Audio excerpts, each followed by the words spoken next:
സാധാരണ നമ്മളെല്ലാം മനുഷ്യന്മാരാണല്ലോ, നമുക്കൊക്കെ ഒരു പ്രയാസം ഉണ്ടാവും, ഒരു വിഷമം കാര്യങ്ങളൊക്കെ വരും. ആ വിഷമത്തിൽ നമ്മൾ ചിലപ്പോ വല്ലാതെ നോവുകയാണെങ്കിൽ ചിലപ്പോൾ കുറച്ച് വലിഞ്ഞു വരും. അതിൽ വസ്തുതയുള്ള കാര്യമാണ് നമുക്കെതിരെ വല്ലാത്തൊരു ആരോപണം വന്നാൽ സാധാരണഗതിയിൽ ഒരു മനുഷ്യ സഹജമായ വികാര വിചാരമുള്ള ആളുകൾ ഒന്ന് പുറകിട്ട് വയ്ക്കും. ഇങ്ങനെ ഒരു ഉളുപ്പുമില്ലാതെ നാട്ടിലെ ജനങ്ങളെ ദേശീയ എന്ന് പറയുന്നത് ഇവരെ പോലുള്ള ആളുകളൊക്കെ എങ്ങനെയാണ് ഇതിൽ കഴിയുന്നത് എന്നുള്ളതാണ് നമുക്കൊക്കെ അതിശയമായിട്ട് തോന്നുന്നത്.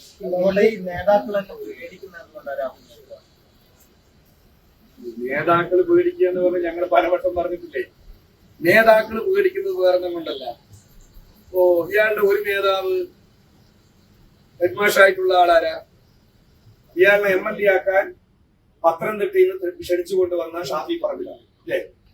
ഷാഫി പറമ്പിൽ ഞാൻ വെല്ലുവിളിക്കുന്നു, ഈ രാഹുൽ മാങ്കൂട്ടം ചെയ്തത് ഒരു തരത്തിലും ഞാൻ അംഗീകരിക്കില്ല. അയാളെ കോൺഗ്രസിൽ നിന്ന് പുറത്താക്കിയത് ശക്തമായ നടപടി ഇനിയും വേണം, അവൻ രാജിവെക്കണമെന്ന് പറയാൻ ഏതെങ്കിലും തരത്തിൽ ഷാഫി പറമ്പിൽ തയ്യാറാവുമോ? തയ്യാറാവില്ല. കാരണം എന്താ? കൂട്ടുകച്ചവടമാണ് ഈ കാര്യത്തിൽ കൂട്ടുകച്ചവടമാണ്. പരസ്യമായി ഇവരെക്കാളും കൂടുതൽ നേരിട്ട് ചോദിക്കണമെന്നാ പറയുന്നത് ചില ആളുകളെ കാണുമ്പോൾ. ഞാനതൊന്നും ഇപ്പൊ ഇവിടെ പറയുന്നില്ല. എങ്ങനെ ഒരു രാഷ്ട്രീയ പ്രവർത്തനം പ്രത്യേകിച്ച് കേരളീയ സമൂഹത്തിൽ നടത്തുന്ന പൊതുപ്രവർത്തകരായ ഞങ്ങളെപ്പോലുള്ളവർക്ക്, ഞങ്ങളൊക്കെ ഇങ്ങനെ പൊതുപ്രവർത്തനം നടത്തുമ്പോൾ എങ്ങനെ ഇത് ഞങ്ങൾക്ക് സത്യം പറഞ്ഞ അതിശയം തോന്നുകയാണ്. ആലോചിക്കാൻ പോലും പറ്റാത്ത കാര്യമാണ്. നേരിട്ടൊരു നല്ല ആരെങ്കിലും ഒന്ന് നന്നായി കണ്ടാൽ എന്നാ പിന്നെ ബാംഗ്ലൂർ ട്രിപ്പ് അടിക്കുക എന്നാണ് ചോദിക്കുന്നത്. ആര്? ഹെഡ്മാഷ് തന്നെ. ഹെഡ്മാഷ് എന്ന് പറഞ്ഞു കഴിഞ്ഞാൽ നിങ്ങൾ പറഞ്ഞോ, ഹെഡ്മാഷ് തന്നെ അത് തന്നെ ചെയ്യാണ്.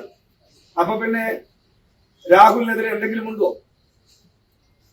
ഹെഡ്മാഷിന്റെയും മുകളിലുള്ള അധ്യാപകരാണ് ബാക്കിയുള്ളവര്. അതുകൊണ്ടാണ് ഇയാൾക്കെതിരെ അക്ഷരമിണ്ടാത്തത്.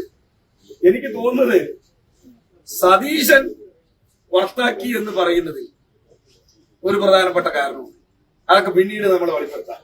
മനസ്സിലായില്ലേ? കേറി മറക്കി കയറി കൊത്തിനാണ് കേൾക്കുന്നത്. മനസ്സിലായോ?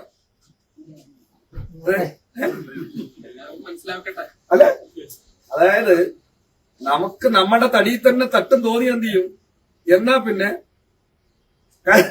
കാരണം ഈ രൂപത്തിലുള്ള ഇടപെടലാണ് പൊതുവെ കോൺഗ്രസിന്റെ നേതൃത്വം. അവരിങ്ങനെയെല്ലാം ലൈംഗിക അതിക്രമം ചെയ്യുന്നവർക്കെതിരെ വാക്കനക്കാൻ ഒരു ഘട്ടത്തിലും തയ്യാറാണ്. നിങ്ങൾ ആലോചിച്ച് നോക്കൂ, ഞങ്ങളുടെ എല്ലാ പാർട്ടിയിലാണ് ഇങ്ങനെയെങ്കിൽ നിങ്ങളൊന്ന് നന്നായി ആഘോഷിച്ചിട്ടുണ്ടാകും. ഒന്ന്. രണ്ടാമത്, ഞങ്ങളുടെ പാർട്ടിയുടെ അയലത്ത് നിർത്തും.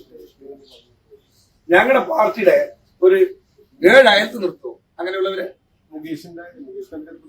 ഞാൻ പറയണത്, നിങ്ങള് ഈ ഏതോ കാലത്ത് പാർട്ടിയുടെ എന്താ പറയാ സ്ഥാനാർത്ഥിത്വം അല്ലാത്ത കാലത്തുള്ള കാര്യങ്ങളെ കുറിച്ച് നിങ്ങൾ ഇതിനെ സമാനവൽക്കരിക്കുന്നു.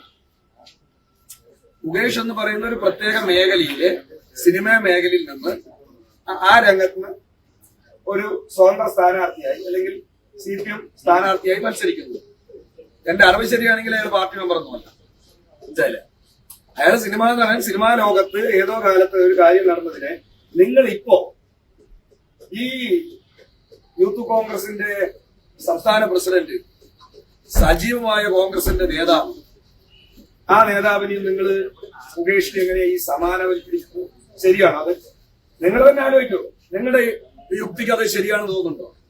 അപ്പൊ നിങ്ങൾ എന്താ ചോദിച്ചാൽ ഞങ്ങളോട് ചോദ്യം എറിയാൻ എന്നാ പിന്നെ മുകേഷ് ഇരിക്കട്ടെ, അതല്ലല്ലോ വേണ്ടത്. അല്ല, ഞാൻ പറയട്ടെ, PK ശശി അന്നത്തെ വിഷയത്തിൽ ഞങ്ങൾ ശക്തമായ നിലപാട് സ്വീകരിച്ചതാണ്. PK ശശിയെ പാർട്ടിയിൽ നിന്ന് സസ്പെൻഡ് ചെയ്തു. PK ശശിയെ പാർട്ടിയിൽ നിന്ന് 1 വർഷത്തേക്ക് സസ്പെൻഡ് ചെയ്തു. എന്നിട്ടാണ് അദ്ദേഹം തിരിച്ചു വന്നത്.